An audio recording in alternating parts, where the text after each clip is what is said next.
Невестка – продолжение традиций красивых обрядов нашего народа, передающиеся из поколения в поколение, сохранение семейного очага, домашнего уюта, приготовление вкусных блюд – все это ложится на их хрупкие плечи. Деревня Бекулово богата домами, где мирно живут матери и снохи. Перед началом мероприятия, много лет подряд проживших под одной крышей невесток и свекрови, пригласили на сцену.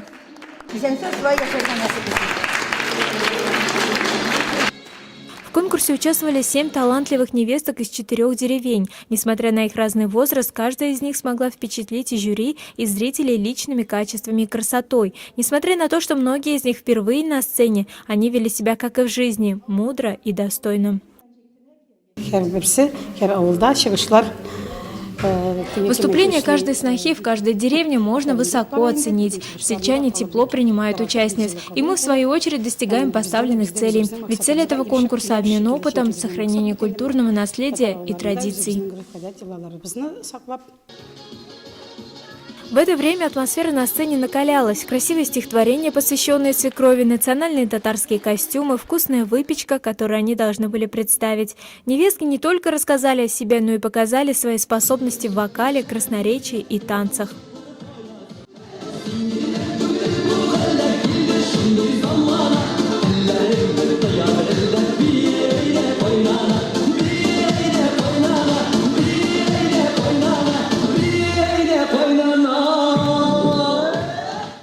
Я со свекровью своей жила 14 лет, мы жили, я бы не сказала прекрасно в первое время, но потом мы как-то поняли друг друга. Она мне как родную вторую мать заменяла, воспитывала моих детей, тоже помогла во всем. Своих девочек я воспитываю в таком же духе, чтобы они уступили где-то, чтобы они иногда промолчали, чтобы они помогли иногда. Вот что я узнала от свекрови, я сейчас передаю вроде бы своим девочкам и правильно воспитываю вроде бы.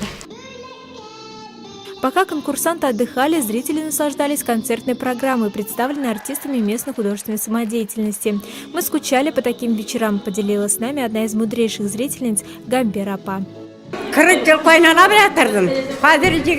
40 лет жила со свекровью, теперь 25 лет живу со снохой. Чтобы жить дружно, нужно понимать друг друга и жить в согласии.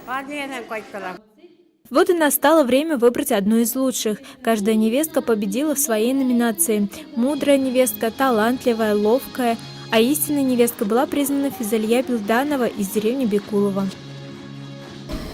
Готовиться мне к этому конкурсу было не тяжело, потому что во всех номинациях, в которых я выступала от всей души. Я очень рада, что получила сегодня, и, во-первых, участвовала в этом конкурсе, и получила такой диплом.